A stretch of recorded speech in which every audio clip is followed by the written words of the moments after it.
Aê, começando mais um Performance Podcast, eu sou o Nutri João Pedro. E aí, galera, eu sou o treinador Gabriel. E hoje nós trouxemos um cara que só não é mais referência que o Dr. Baracate, certo, Gabi? Brincadeira aí. Quem não sabe, a gente fez um vídeo, inclusive, respondendo essa pergunta, mas acho que a resposta está bem clara, né? A gente chamou ele, o Dudu Halute. E Dudu, por favor, se apresenta aí, quem é o Dudu, quando que tu começou na nutrição e tudo mais. Bom, eu sou nutricionista, me formei não tem muito tempo, em 2018, mas eu estudo nutrição já tem mais de 10 anos, né, como autodidata, enfim. E eu comecei a gostar da nutrição porque eu comecei a gostar de fisiculturismo. E quando eu comecei a gostar de fisiculturismo, eu pensei em competir e eu comecei a estudar, obviamente, para aplicar em mim, inicialmente. E na época, eu fazia mestrado em física, então era outra área de atuação. Depois eu fui fazer doutorado e ao mesmo tempo que eu estava fazendo doutorado, eu estava pegando muito gosto pelo fisiculturismo.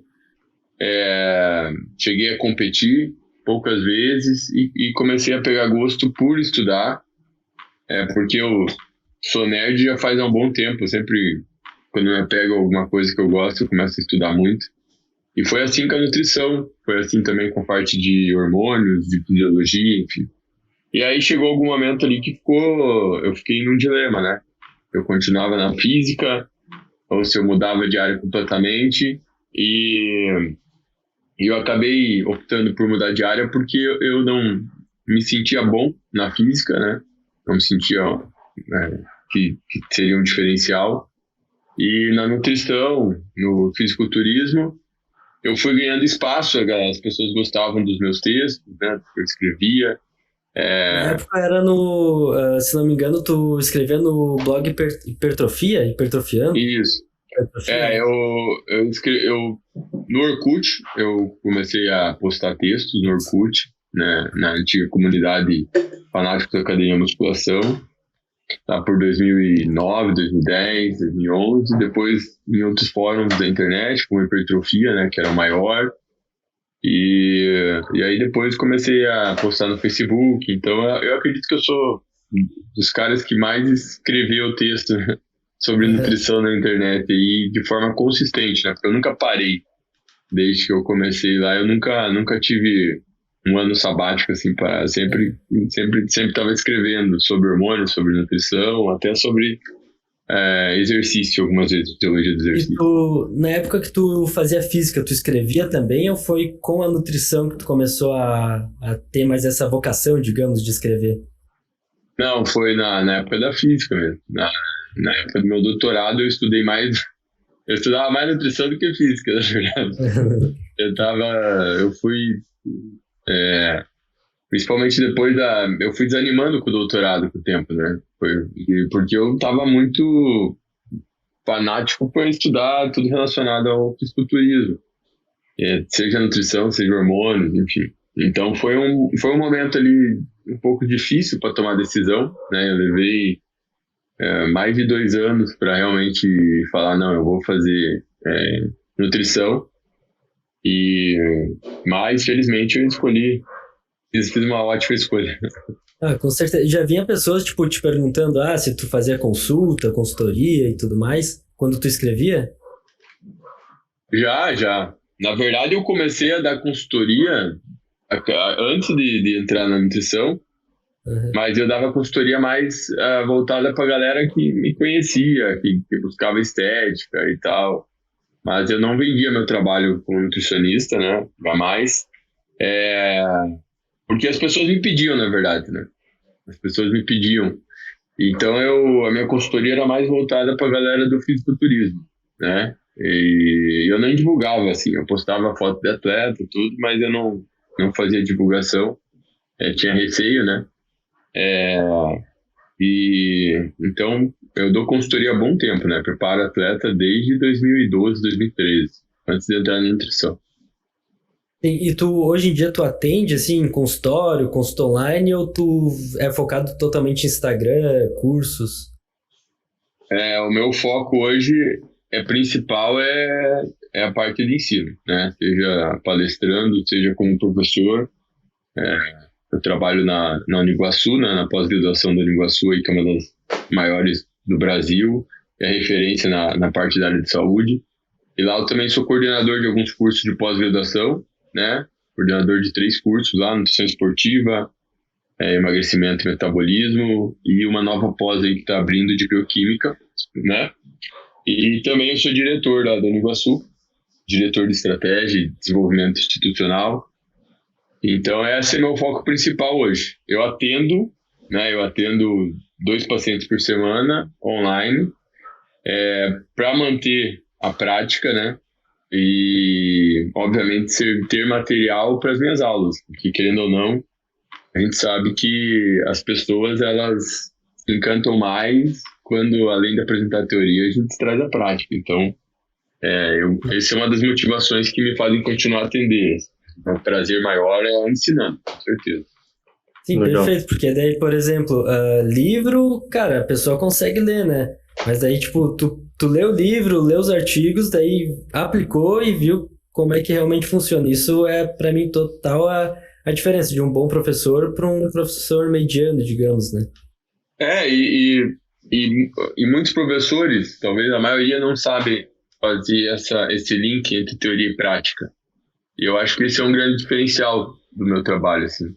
Eu deixo as informações mais palpáveis, tanto para pessoas leigas como para profissionais, né? Porque às vezes fica aquela lacuna entre o que você estuda na graduação, na faculdade, e na hora que você vai se deparar ali com primeiras consultas, é bem desafiador, muitas vezes porque você não sabe como fazer.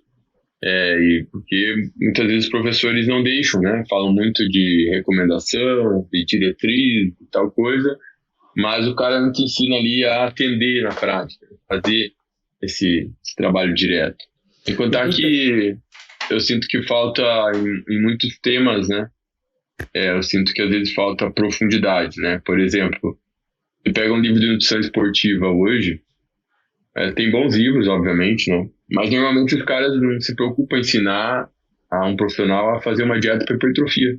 Eles falam sobre diversos estudos, recomendação de proteína para hipertrofia, recomendação de carboidrato, enfim. Mas ensina o mais óbvio que deveria ser, tipo, como é que monta uma dieta para hipertrofia, né? Então, assim, eu comecei a me preocupar com essas questões, porque essas questões para mim, foram desafiadoras quando eu comecei a querer fazer a minha dieta, por exemplo, né?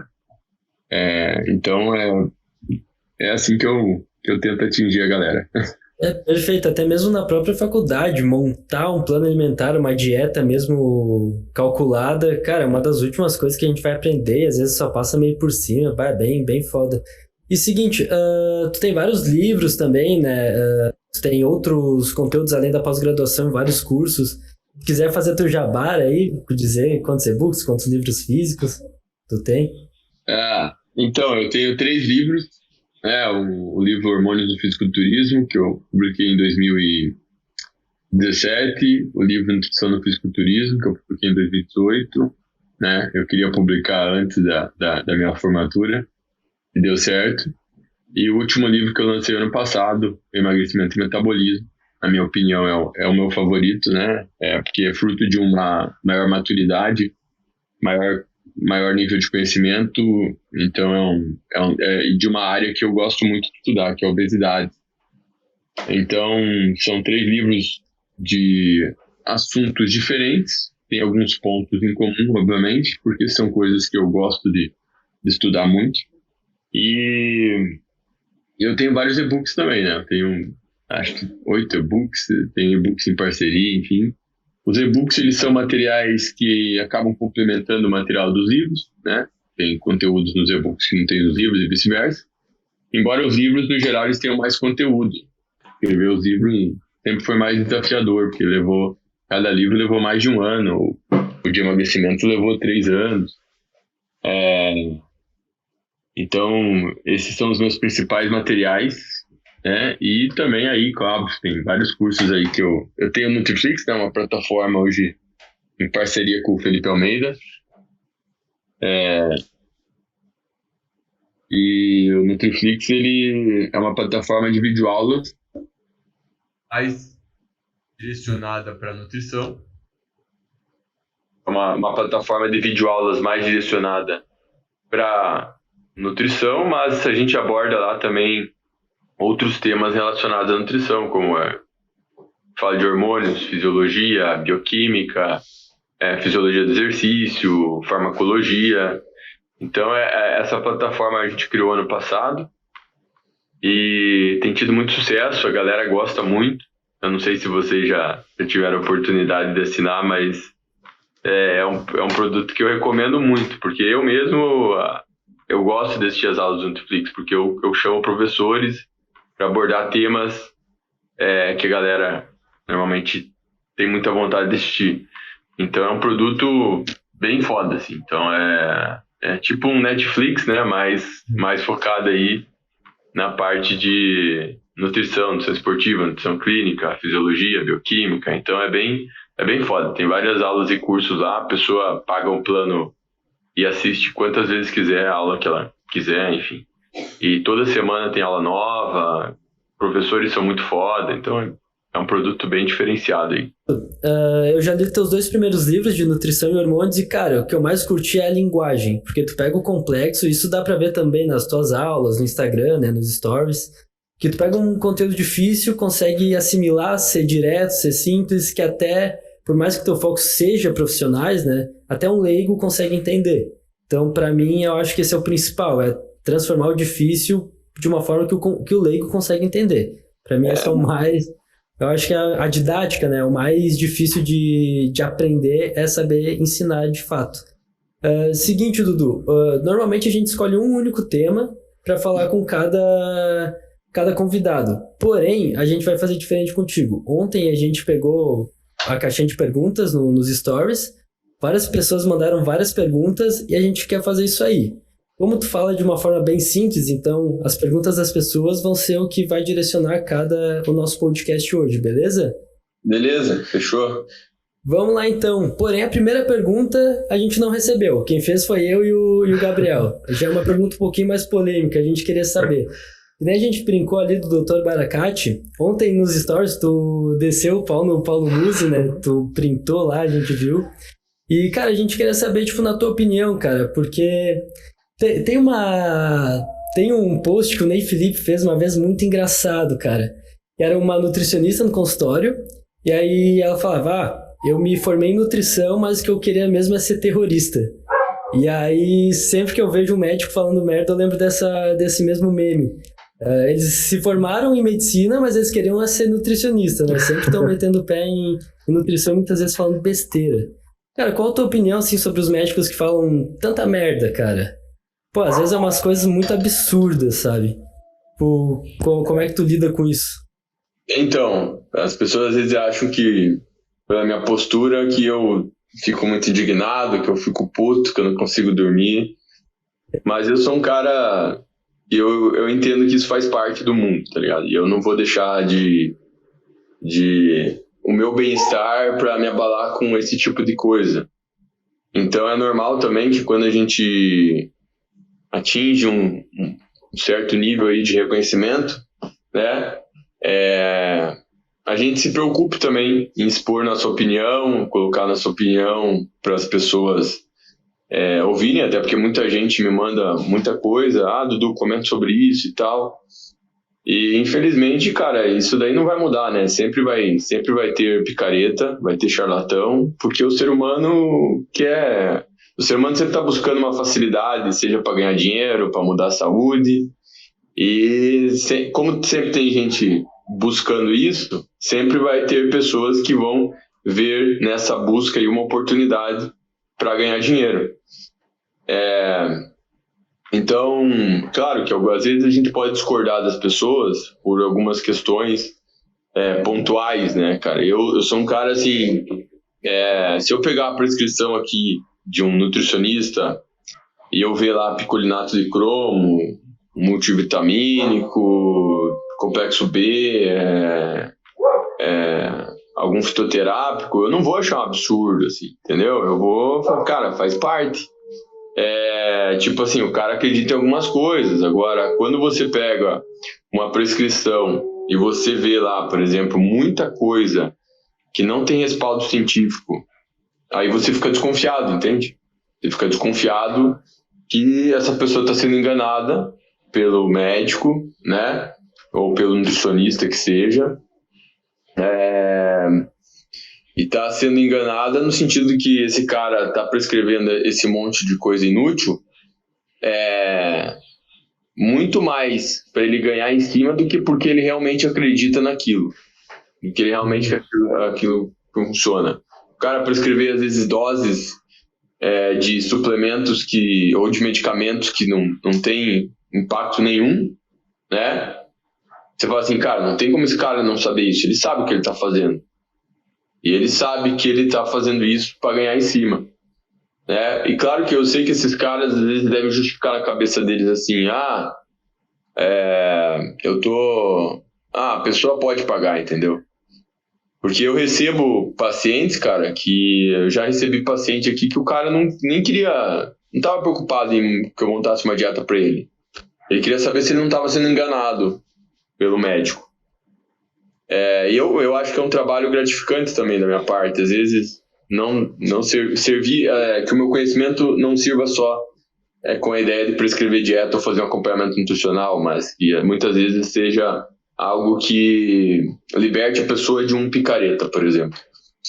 Então, é isso que me deixa mais puto, assim, com profissionais, não é a questão de discordar, às vezes, de uma ideia ou outra. É que você sabe que o cara, ele é desonesto mesmo, é um charlatão, e ele engana muita gente, né? E como que esses caras enganam muita gente? Como é que eles atraem? Eles sempre vão estar tentando falar algo que gere uma repercussão, né? Então, não vai gerar repercussão você falar que feijão é um alimento saudável, que todo mundo pode comer, isso não tem muita repercussão, né? Agora, o cara falar que leite é veneno, que glúten é inflamatório, que as organizações de saúde são todas patrocinadas e ganham dinheiro com a doença das pessoas, isso chama atenção, né? Então, o mais complicado é isso, que as pessoas estão enganadas. Então, o que mais me deixa revoltado mesmo é quando eu pego a prescrição de um profissional aí, um médico, eu peguei muito de médico, nutricionista, um monte de coisa inútil, e você sabe que o cara está fazendo aquilo para ganhar dinheiro em cima, porque eles têm parcerias com farmácias de manipulação, enfim. E o cara não está preocupado muito com a saúde da pessoa, né? Cara, e eu tenho até concordo sim totalmente contigo nisso, mas às vezes eu acho que a pessoa também é um tanto quanto ignorante. Às vezes o profissional, ela não foi a fundo, não foi estudar, aí escutou os grandes, entre aspas, né? Os grandes médicos aí do Instagram falando isso, então simplesmente absorveu, pegou aquela referência e faz. Tanto teve um médico recente, o Gabi sabe da história, eu tava com um paciente, ele buscou um médico e tal pra fazer, pra harmonizar e tal. E aí, cara, além dos hormônios, passou R$2.000 em manipulado. Cara, era umas 5 fórmulas gigantescas de manipulado e várias dos mesmos compostos, tipo, sei lá, arginina. 500mg de arginina tinha num dos 3 compostos, sabe? E em nenhum momento o médico explicou pro meu paciente pra que era cada coisa, cada composto, tipo, só passou e foda-se. Aí eu fui tirar satisfação com o cara, fui tipo na humilde, eu queria entender por que tinha passado, né? Aí mandou um áudio de 6 minutos falando que isso era protocolo geral, que o Dr. Baracate faz, que o Lair Ribeiro faz. Ele só quis dizer que era um protocolo geral. Só que, tipo, pra quê, entende? Sorte que o aluno não comprou, né, cara, os manipulados. O aluno é esperto. Sim, porque veio falar comigo antes. A ideia a área da saúde, eu acho assim, todas as áreas têm profissionais medíocres. E a maioria vai ser profissional fraco, mediano, enfim. Eu dei aula em escola pública, eu sei o que é você... Tipo, querer fazer um bom trabalho e ao mesmo tempo você se vê cercado de muita gente ruim, fraca e ainda querendo exigir salário mais alto. Então, tipo, eu sou um cara que quando eu dava aula eu não conseguia brigar por salário porque eu não achava justo uns caras incompetentes ter aumento de salário. Então eu nem brigava por mim, porque eu falei, não, né? Eu não vou continuar aqui depois de um tempo. Eu sei que eu vou crescer, mas eu gostava de dar aula, eu gostava de estar ali, mesmo sendo foda, enfim. Porque eu realmente sempre gostei de ensinar e não importa as condições. Eu dei aula em escola de periferia barra pesada com 20 anos. Então, mas eu queria estar ali, né? Então a gente vê que a área da saúde ela é imersa nesse tipo de profissional. Esses caras que eles vão lá num curso de um final de semana e eles não querem aprender o raciocínio clínico por trás, eles não querem aprender fisiologia, bioquímica, eles querem aprender o que prescrever para o paciente. E de preferência que essa prescrição traga autoridade e traga retorno financeiro, né? Porque tem curso aí, tem médico que ele ensina realmente o cara a ganhar dinheiro. A ideia principal é essa, ensinar o cara a ganhar dinheiro, né? Ensinar o cara a melhorar a saúde das pessoas. Na verdade, o cara muitas vezes fode a saúde, né, da pessoa em decorrência da prescrição. E hoje é muito comum inventarem doenças, né, para vender tratamento. Um bom exemplo é fadiga adrenal. Então, ou a ideia de que você está inflamado, né? Quantas vezes vocês não escutam as pessoas falar, fulano está inflamado porque está comendo isso e tal, enfim. Então a gente sabe, né? E faz parte aí da nossa luta combater essa picaretagem e tornar o espaço da nutrição e da medicina muito melhor. Mas não vai mudar, né? Pode melhorar, enfim. Mas sempre vai ter picareta e charlatão. Pois é, Dudu. E eu vou dizer que uma das coisas que a gente, como profissional que busca estudar, entender, saber a realidade e realmente está preocupado com o aluno, com o cliente, com o paciente, né? O trabalho que você faz de, digamos, desmascarar esses caras, de trazer a real, é muito importante porque você já é um cara grande que tem mais notoriedade. Por exemplo, se eu e o João chegasse lá e no Instagram ontem postasse lá, pô, o Muzi falou isso, né, tá falando merda aqui. Cara, não ia dar repercussão nenhuma e provavelmente nossos alunos iam ficar puto com a gente porque não iam entender, né? Por mais que a gente viesse com embasamento e argumento, porque a gente não é uma pessoa que é tão conhecida. É claro que é assim que a gente começa e tal, tem que falar a realidade, mas é mais difícil pra gente. Então ter alguém que seria, digamos, a nossa voz é muito importante e a gente acha muito bacana, porque a gente consegue daí mostrar pra aluno, tá vendo aquilo que eu te falei? Não é só eu que falo, tem os caras muito bons aqui da nata que tá falando igual. Então isso que é muito bacana.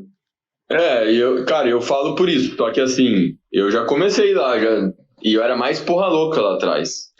E mais porra louca porque eu chegava chegando mesmo, na voadora. Eu sempre tomei cuidado porque você não pode pegar e vai chamar o cara de picareta charlatão, o cara pode processar, né? Claro. Então o ideal é você bater no argumento do cara, né? Como no caso do Muzi, a minha ideia sempre foi bater principalmente nos argumentos. Embora eu não concorde com condutas dele, que eu sei, mas eu não posso ficar atacando o cara no pessoal porque isso pode me prejudicar. Só que assim, às vezes a gente gostaria também de ver a galera, mesmo que seja o cara não tenha muita exposição falando, porque as pessoas me mandam muita coisa, assim, me marcam, Dudu, tipo, fulano tá falando isso e tal. Cara, eu não vou ficar guerreando por todo mundo.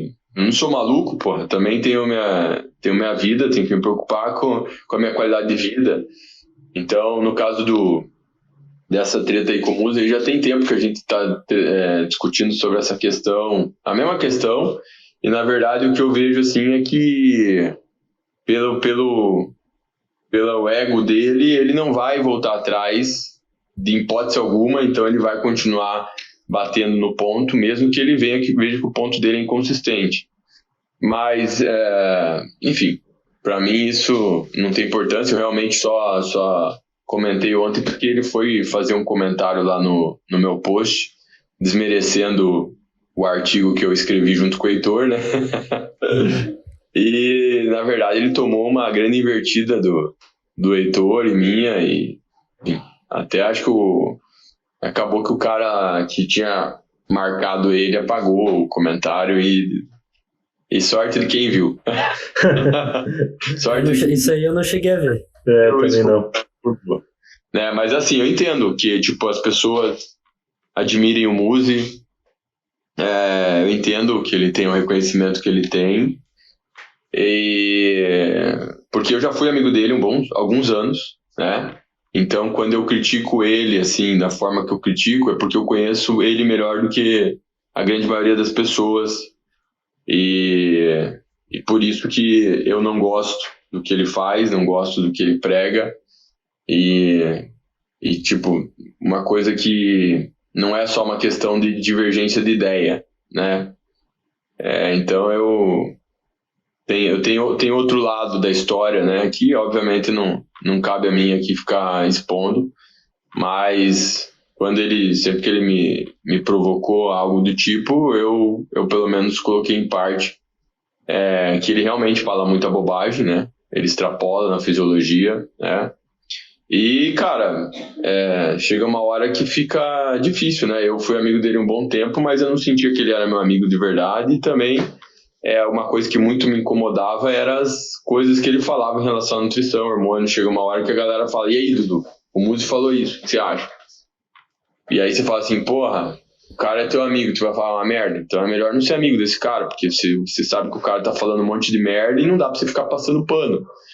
E muita gente que é amigo dele, porque ele tem muita influência no meio, né?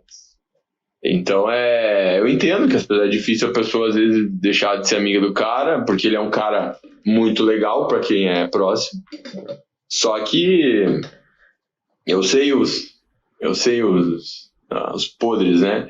Então, enfim, não é um cara que eu fico feliz de ter me afastado dele realmente. Porque realmente ele fala muita bobagem que eu tento combater. E é isso. Não, fechou. Tudo, então vamos para as perguntas dos nossos seguidores aqui. A primeira, vamos começar de nutrição primeiro. É sobre a gordura animal versus gordura vegetal, né? Azeite de oliva, os óleos vegetais versus banha de porco, manteiga, óleo de coco. Qual que é melhor, qual que não é? Dá para usar os dois? Quando a gente fala categorizar em gordura vegetal e gordura animal, tem que tomar uma certa cautela, porque não quer dizer que toda gordura vegetal seja saudável, né? Por exemplo, o óleo de coco, que tem fama de ser saudável, ele é rico em gordura saturada. E ele aumenta. Exato. Eu acabei falando óleo de coco como gordura animal, mas exato, eu falei muito por causa da gordura saturada. Mas no geral, né, a gordura animal, ela pode ser mais problemática para a saúde. Mas é importante entender que depende da quantidade, depende do contexto, né? Não quer dizer que o cara não pode comer picanha, não pode comer uma carne com gordura. A questão é que a gordura que tem na carne, a gordura saturada, em grande quantidade, né, ela pode aumentar os níveis de colesterol e depende depende ali da genética da pessoa, isso pode aumentar bastante ou pode aumentar pouco. Então, por isso que as grandes organizações de saúde, eles recomendam que a população tenha cautela com o consumo de gordura saturada, e para você ter cautela com gordura saturada, você tem que cuidar da quantidade de gordura animal que você ingere. Mas a pessoa pode tomar leite integral, comer queijo, comer carne, só é preciso ter moderação. E as gorduras vegetais,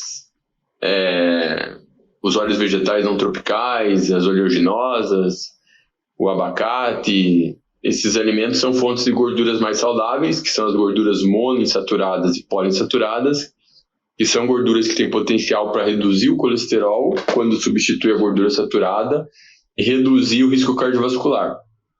Infelizmente, a gente vê muita gente deturpando informação na internet, falando que óleo de soja é gordura vegetal hidrogenada, falando que óleos vegetais não prestam porque... A própria margarina também.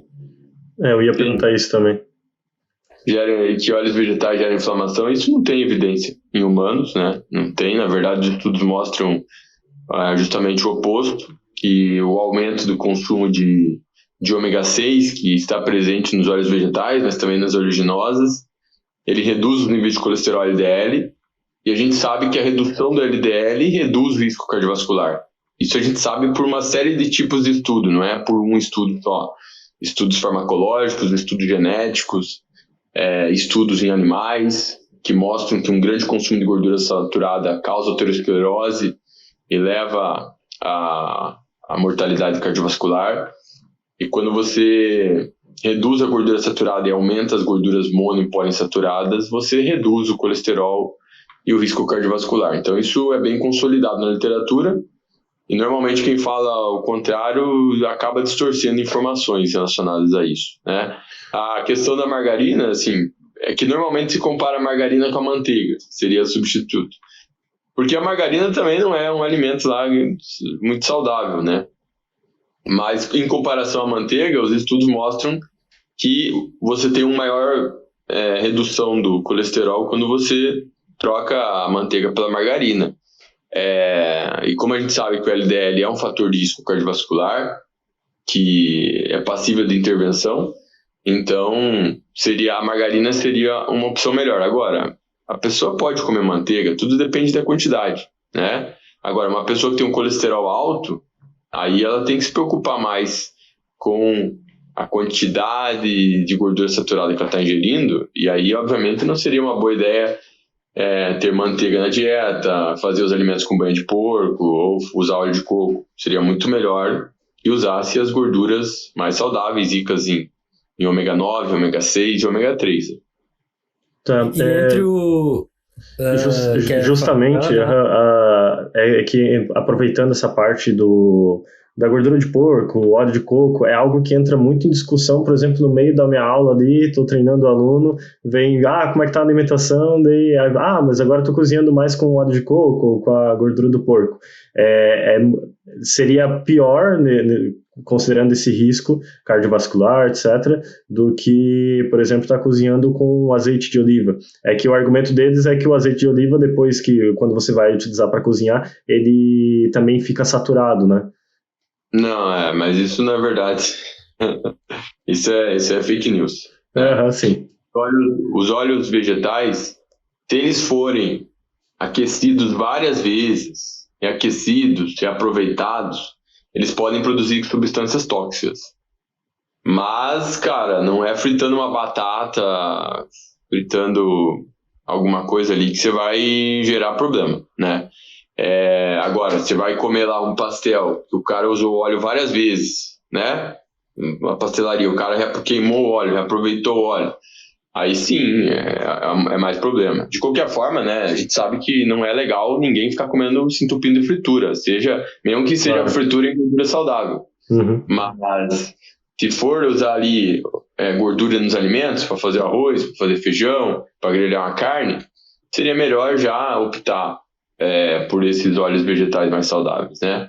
Então, o óleo de soja, mesmo transgênico, né? Mesmo sendo transgênico, tem esse mito aí que o transgênico faz mal, né? Transgênico faz mal. É mito também, né?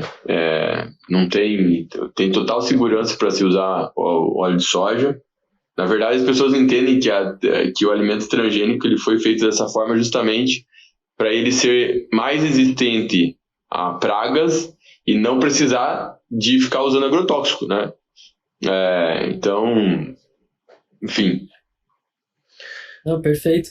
E seguinte, sobre aqueles produtos que são diet, light, eles realmente valem mais a pena do que um produto convencional, digamos, no geral, assim? Cara, depende, né? A gente sabe que tem muita coisa que é vendida com a ideia de ser light, diet, que acaba sendo uma enganação, né? Por exemplo, você vai usar paçoca, né? Pega a paçoca diet e paçoca normal. A paçoca diet, se bobear, tem mais caloria que a normal, porque o cara, às vezes, eles falam assim, tiram açúcar, mas aí colocam mais gordura,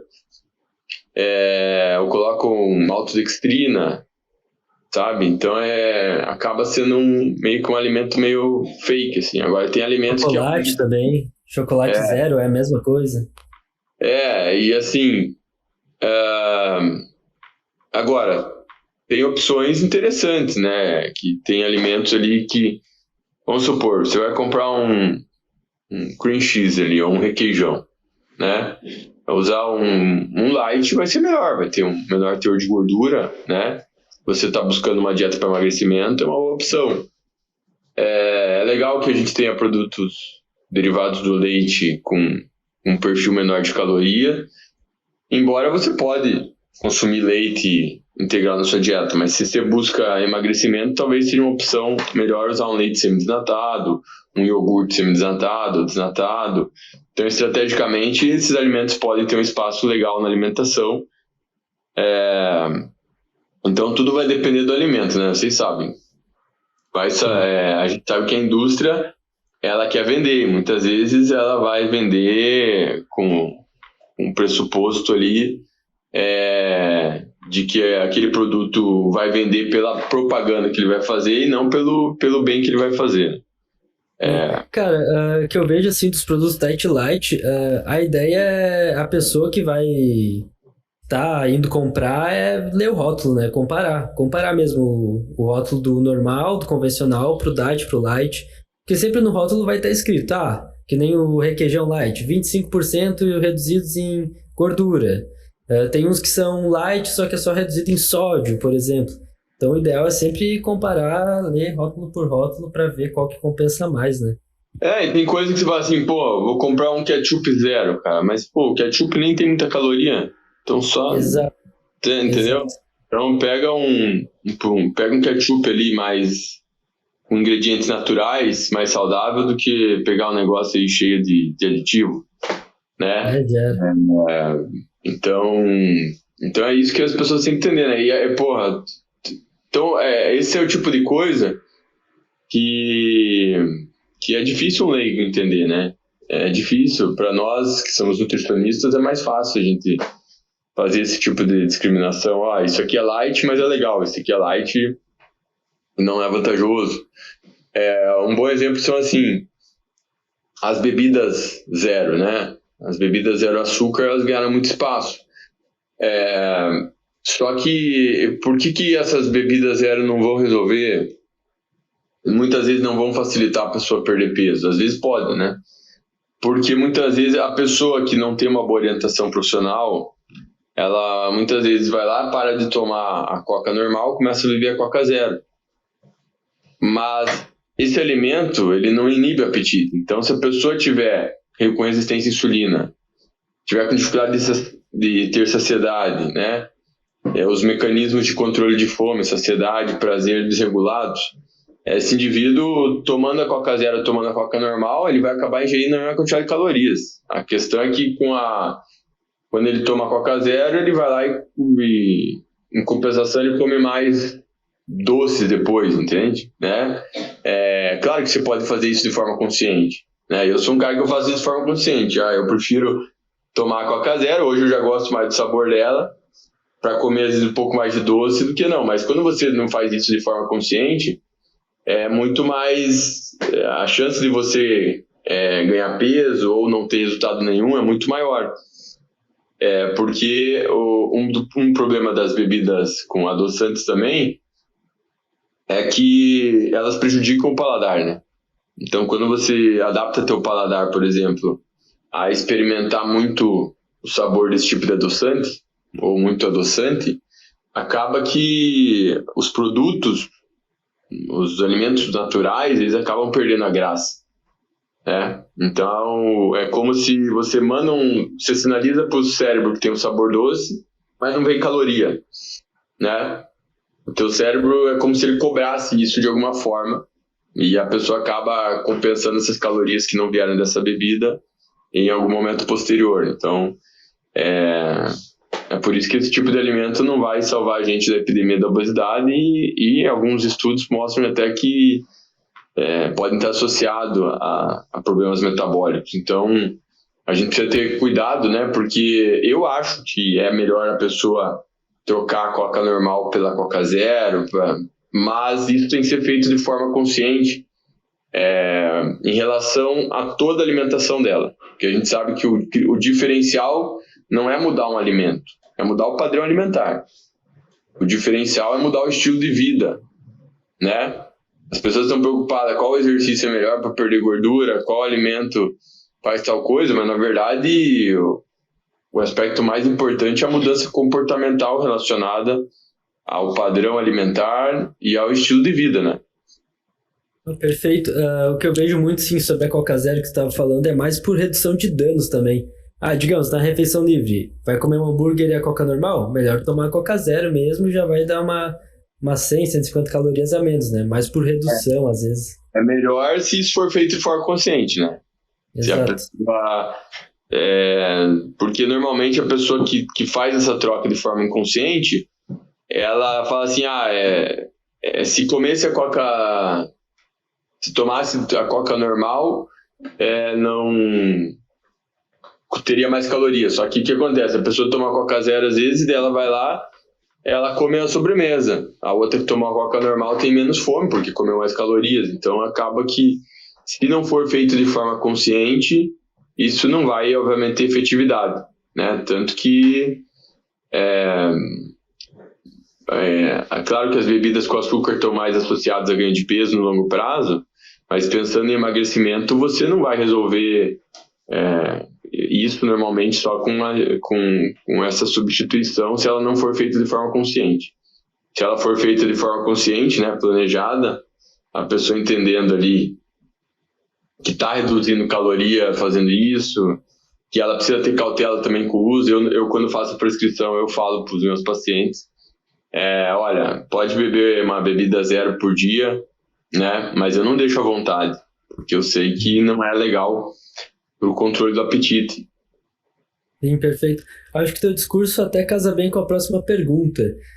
Se é possível emagrecer comendo o que gosta todos os dias, por exemplo, chocolate, batata frita, sei lá, qual o alimento que a pessoa mais gosta, assim. É possível emagrecer mesmo que ele seja um pouquinho mais calórico do que outros alimentos? Cara, essa pergunta é legal. Assim, emagrecer é possível com qualquer dieta. Perder gordura, qualquer dieta idiota você pode perder gordura. Basicamente, você pode falar assim, a minha dieta vai ser 2 pães no dia com margarina e só isso.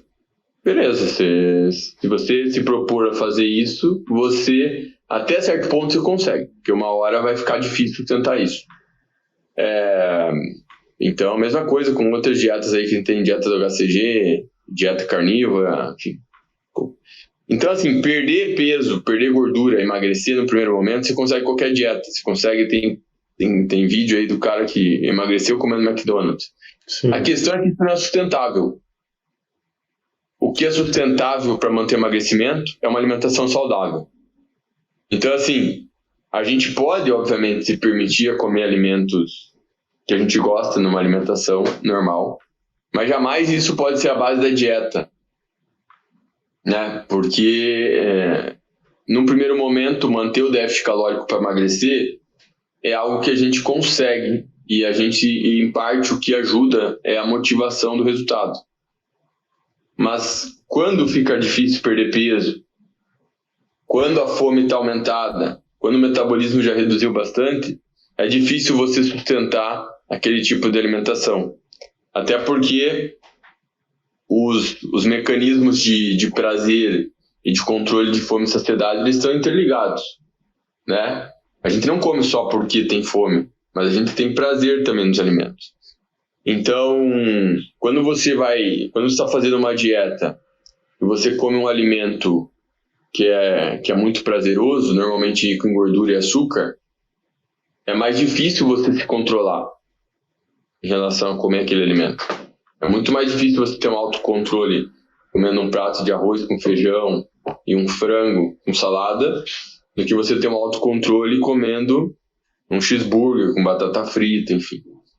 E quando a fome aumenta, num contexto de déficit calórico, é ainda mais difícil você conseguir controlar. Então é muito mais fácil você exacerbar nas calorias quando você faz uma alimentação não saudável. E a indústria sabe disso, porque a indústria quer vender.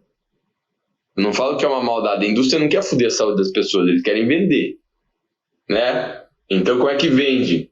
Em vez de você dar um hambúrguer no sanduíche, você coloca 2, 3 você dá um bônus de batata grande por mais R$1, refrigerante. Então essa é a forma que a indústria vê para vender mais. E esse alimento tem que ser gostoso para o cara comprar, né? Tem que ser o cara, como é que eu vou deixar esse alimento mais saboroso? É adicionando açúcar, adicionando gordura, adicionando sódio, fazendo aditivos de sabor. Então, esse tipo de alimento, a gente tem dificuldade de controlar a ingestão. Por isso que, para sustentar um déficit calórico, quando a gente pensa em emagrecimento sustentável, não dá para você fazer uma dieta comendo o que você quer. Você tem que focar em um padrão alimentar saudável e se educar para comer esse tipo de alimento de forma mais esporádica, né? De forma que isso não comprometa a sua evolução, enfim. Então, por isso que eu falo, para perder peso, qualquer dieta serve. Para manter a perda de peso, aí se é o foco, se a alimentação não for saudável, é insustentável manter o resultado. Assim como é muito difícil manter o resultado quando a pessoa não faz exercício. Perfeito. O exercício é a estratégia mais associada ao emagrecimento no longo prazo. Então, uma pessoa ter sucesso no emagrecimento sem fazer exercício é muito mais difícil. Sim, perfeito. Sobre ali, até digamos ali o chocolate, que foi o exemplo da pergunta, às vezes até vale a pena, principalmente se é, digamos, o primeiro mês de dieta da pessoa, ela nunca fez. Justamente para ter uma recompensa ali, que ter aquela disciplina de fazer dieta pela primeira vez é muito difícil. Então, às vezes, ter alguma coisa que a pessoa gosta justamente para ela ter um prazer, acho que é muito bem, bem válido, né? Principalmente no início. Aí depois, conforme ela já está acostumada... Na verdade, João, depende, cara. Às vezes, depende do paciente. Tem paciente que, se você flexibiliza, a resposta dele não é boa. Tem paciente Exato. que não flexibilizar é um problema. Então, tem pessoas que elas respondem melhor quando elas tiram, né, qualquer tipo de estímulo do tipo. E, cara, dá para fazer uma dieta bem prazerosa, mesmo comendo alimentos saudáveis, comendo feijão, comendo arroz, comendo frango, comendo bife, comendo frutas, enfim. Isso aí é verdade. Então, tem gente que se tu põe um chocolatinho ali, ela já fala, melhor não, porque senão eu vou comer a barra inteira. Por causa do controle das pessoas que é diferente. Eu, por exemplo, eu sou um cara que eu gosto muito de chocolate. E todas as vezes que eu fiz dieta para secar, eu não colocava de chocolate na minha dieta.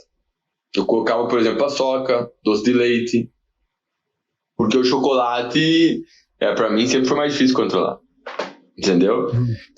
Então, assim, a gente sempre tem que pensar nisso, né? Qual que é o ponto, qual que é a criptonita da pessoa? Eu falo assim, ó. Fala um alimento que você ama.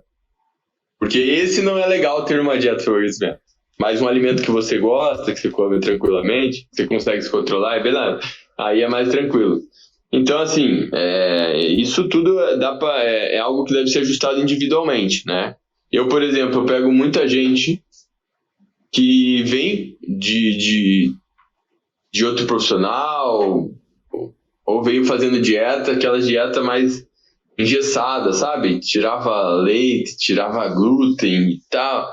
E tipo, cara, por que eu vou colocar um chocolate nessa pessoa se ela já vai ter prazer em comer arroz com feijão, né? Então, assim, alguns casos eu faço isso também. Quando você vê um indivíduo que gosta muito de um chocolatinho ou quer ter alguma coisa, eu vejo se eu posso permitir. E uma coisa que eu gosto de colocar também é refeição livre.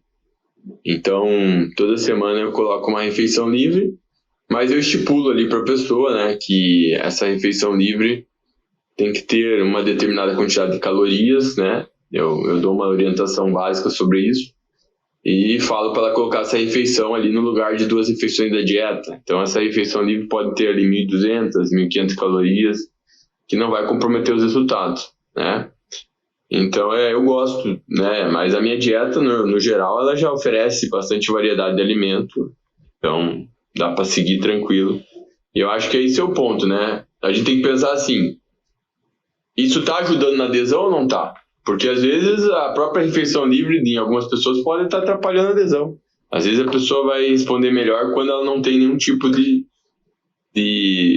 estímulo diferente, né? Às vezes para ela funciona a dieta mais monótona porque ela não consegue se controlar quando tem ali algum tipo de alimento que ela gosta muito.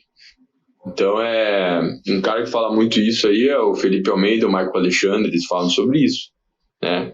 É por isso que a ideia de dieta flexível, ela não pode ser extrapolada, né?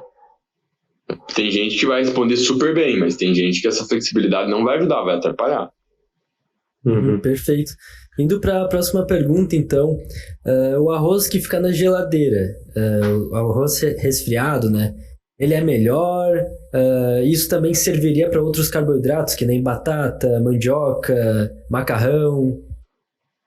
Olha, essa pergunta, esses dias foi um vídeo do médico que gerou essa polêmica, né? Que ele falou que ao esfriar o arroz, a gente converte parte do amido do arroz em amido resistente, né? Que é um tipo de fibra. E claro que isso pode melhorar o controle glicêmico, insulinêmico, e pode até reduzir um pouco das calorias do arroz. Só que assim, isso tem uma repercussão normalmente não muito expressiva perto de outras orientações nutricionais que a gente pode dar, né? Então é um tipo de coisa que não dá para levar com muito preciosismo, né? Não dá para você montar uma dieta, por exemplo, contando com esse tipo de coisa. Eu não acho que vale a pena, né?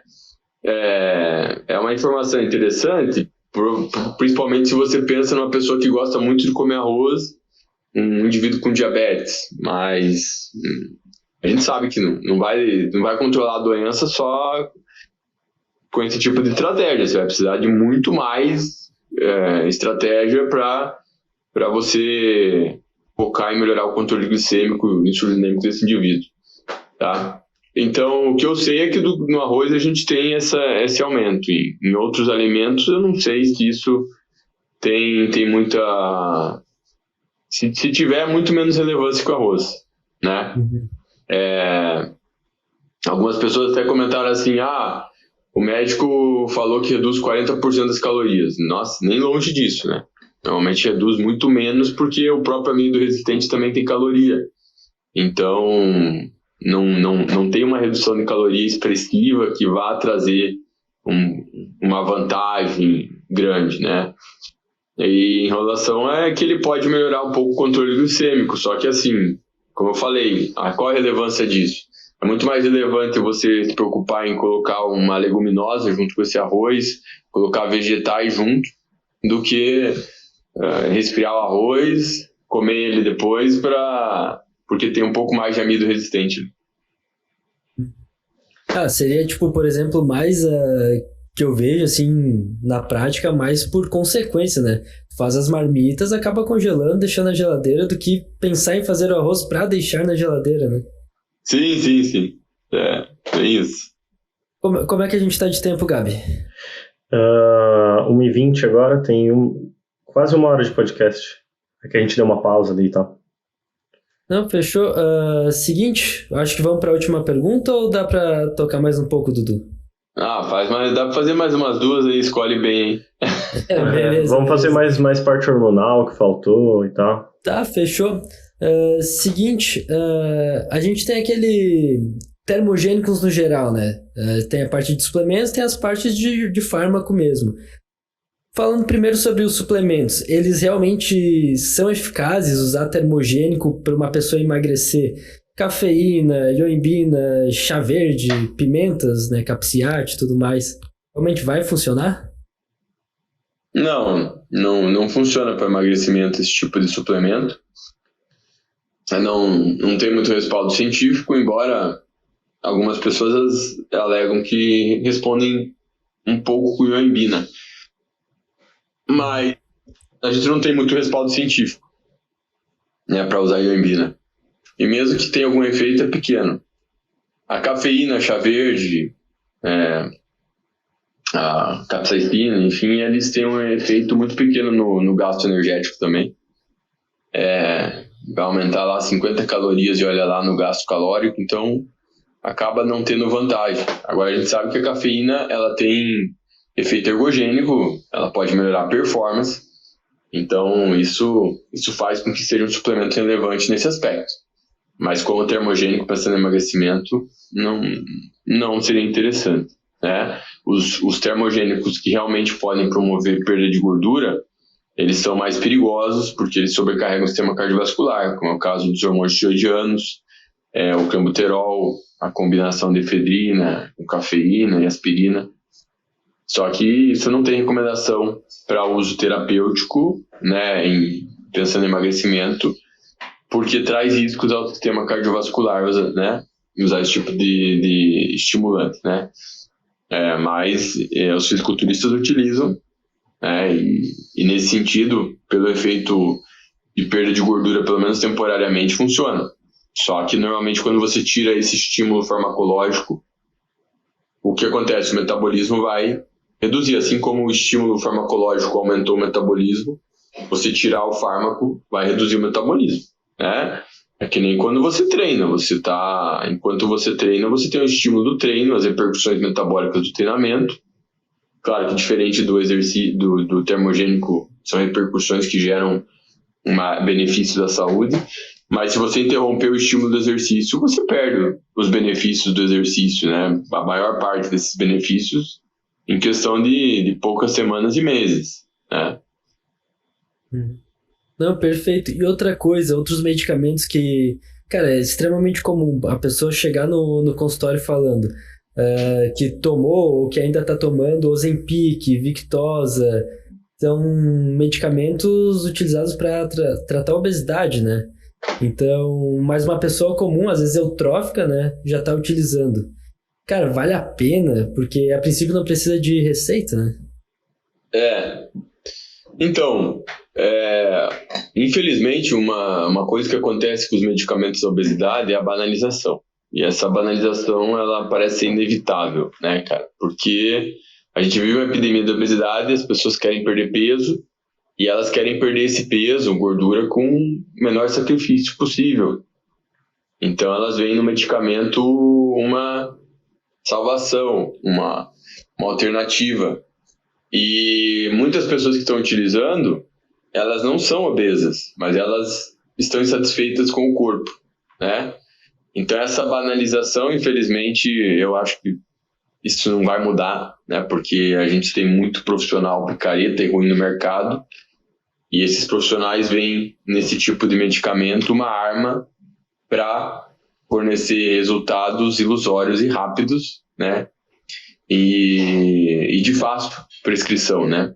Cara, é muito, muito simples você prescrever um medicamento, mandar a pessoa usar e mandá-la embora, né?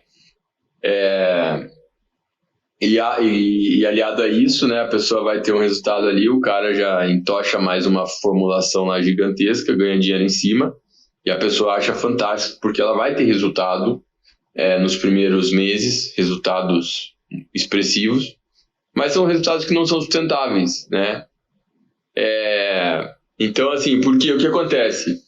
O Ozempic, ele vai atuar inibindo o apetite, aumentando a saciedade, e aí sim a pessoa perde peso porque come menos calorias. Quando você usa para obesidade, você entende que o uso deve ser crônico, porque é uma doença crônica. É que nem hipertensão arterial, você não passa um medicamento para tratar a hipertensão por 1 mês, 2 meses, né? O cara é hipertenso, ele vai ter que tomar o medicamento, talvez pro resto da vida, né? Por que talvez pro resto da vida? Porque pode ser que esse cara melhore tanto o estilo de vida dele, que o medicamento pode deixar de ser necessário, né? Mas o controle da doença, ele depende não só do fármaco, mas ele depende do estilo de vida da pessoa. Então, uma pessoa pode mudar tanto o estilo de vida a ponto de não necessitar mais do medicamento, né? A gente não tem cura para hipertensão ou por diabetes, mas a gente pode deixar a doença controlada. É o que a gente fala de remissão. E a cirurgia bariátrica é um bom exemplo. Ela consegue ter esse benefício em muitas pessoas, porque a grande perda de gordura leva à remissão desse tipo de doença. A doença fica controlada porque a pessoa perdeu muito peso. É possível também com dieta e exercício conseguir isso, mas obviamente é mais difícil. Porque na cirurgia bariátrica você tem modificações anatômico-fisiológicas que acabam levando o indivíduo a comer menos calorias. O medicamento, ele é uma alternativa, né, que felizmente gera uma inibição do apetite e faz a pessoa comer menos calorias, ou seja, facilita a pessoa seguir a dieta, mas não dá para usar temporário por 1 mês, 2 meses e esperar que vai manter o resultado, justamente porque quando você tirar o medicamento, o apetite vai voltar com tudo. Então, por isso que o uso desses medicamentos é pensado no uso crônico. E as pessoas não estão usando assim e nem estão sendo educadas a usar corretamente. Então, infelizmente, isso acontece com uma série de medicamentos, mas medicamentos para tratar a obesidade é muito comum, né? Mas não deixam de ser medicamentos eficientes e interessantes para tratar indivíduos com diabetes e obesidade, né? Está sendo banalizado, eu acho que a gente volta e meia recebe, né, no consultório. Direto. Você fala assim, cara, mas você não precisava usar isso aí daí. Ah, não, mas facilita. Tá, mas realmente facilita, mas você vai usar até quando? Vai tirar, vai ser difícil. E tem um detalhe, né? A pessoa que não é obesa, ela fala assim, Dudu, mas isso vai facilitar o resultado. Vai facilitar entre aspas. Ele vai te deixar dependente do fármaco. Né? Quando tirar, o apetite vai voltar com tudo. Então, se você pode ter quando a pessoa quer um resultado estético ou perder um pouco de gordura, ela consegue isso com dieta e exercício. Não precisa do medicamento. Né? Porque colocar o medicamento vai deixar ela refém do medicamento. Na obesidade, a gente entende que, né, os medicamentos têm a sua importância, né? Quer dizer, não é legal depender do medicamento, mas é pior ficar refém da doença. Então, aí você vai usar. Perfeito. Até para te complementar, né? Beleza, vai acelerar o processo ali de emagrecimento, mas, cara, e daí para manter esse peso? Pô, tirou, vai ter um efeito rebote e tudo mais. E a mesma coisa que a gente precisa para manter o peso é o que a gente fez para emagrecer. Então, se a pessoa ficar dependente, usar como uma bengala ali, né, os fármacos, esteroide também, ela nunca vai ter resultados sólidos pro resto da vida, né, consistentes. Porque às vezes o mais difícil é manter o resultado do que propriamente chegar lá, né? Sim, aqui assim, a pessoa pode argumentar que, mas isso vai facilitar eu perder mais peso, tudo bem. Só que o que acontece? Quando ela tira, o apetite vai vir com força. Então, se ela não estava fazendo a dieta e o treino direito, né? Isso vai ser pior ainda, né? Pode ter um rebote mesmo. Se a pessoa estava realmente seguindo o treino e a dieta bonitinho e tira o Ozempic, talvez esse reganho de peso seja mais lento. Só que daí a pergunta é, se ela estava fazendo o treino e a dieta disciplinada com consistência, ela nem precisava do Ozempic, né? Então é a mesma coisa, às vezes o cara fala assim, Dudu, mas se eu usar esteroide, eu vou chegar no físico que eu quero mais rápido. Mais rápido, só que você vai ter o ônus dos colaterais dos esteroides, que você não está considerando na tua conta o quanto isso pode pesar na sua vida. Então, esse acelerar o resultado, ele é enganoso. Isso eu digo com certeza. Tenho bastante experiência usando esteroide e eu sei que isso é enganoso, porque quando você usa um medicamento para mudar a estética, isso tem uma influência a nível psicológico, e aí muitas vezes a pessoa acaba tendo uma dependência psicológica do uso desse fármaco, mesmo que ele não cause uma dependência química. Perfeito.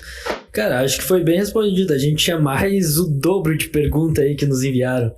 Seguinte, terminamos por hoje então, Gabi? Isso aí? Sim. Senão o Dudu se atrasa aí. Não, exato. Dudu, muito obrigado, tá? Com certeza todas as tuas perguntas foram bem respondidas. Espero que quem vê esse podcast agora saiba a resposta, quem é melhor, né? Baracate ou Dudu Halute. Acho que foi respondido também essa pergunta. Tá bem claro aqui já. E talvez fique para uma próxima pergunta, para um próximo episódio, porque realmente a gente recebeu uma enxurrada. A gente nem entrou direito nos anabolizantes, né? A gente falou mais de nutrição mesmo. Eu posso fazer um convite aqui para a galera que tá assistindo? Claro, com certeza. A gente deve ser aqui de Santa Catarina, né? Sim. Então, vai ter um evento em Itajaí, dia 11 de setembro. Vai ser eu, o Matheus Silvestre, você já participou aqui, né? Já. O Felipe Almeida e o Rodrigo Almeida, né? No evento, então, de nutricionistas. A gente não vai falar só de nutrição, eu vou falar de testosterona, mas a gente vai falar mais de nutrição, né? Vai ser sobre... Então, é um evento aí do dia 11 de setembro, é um domingo, tá? E vai ser em Itajaí, no Hotel Sandri. Então, eu queria convidar a galera e gostaria que vocês estivessem lá também, né? Qualquer coisa aí, vamos deixar um cupom de desconto aí pra galera. Opa, ótimo.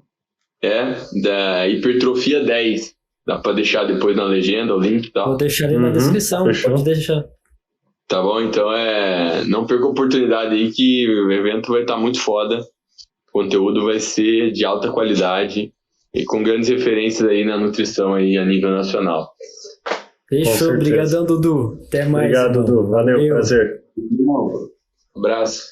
Abraço.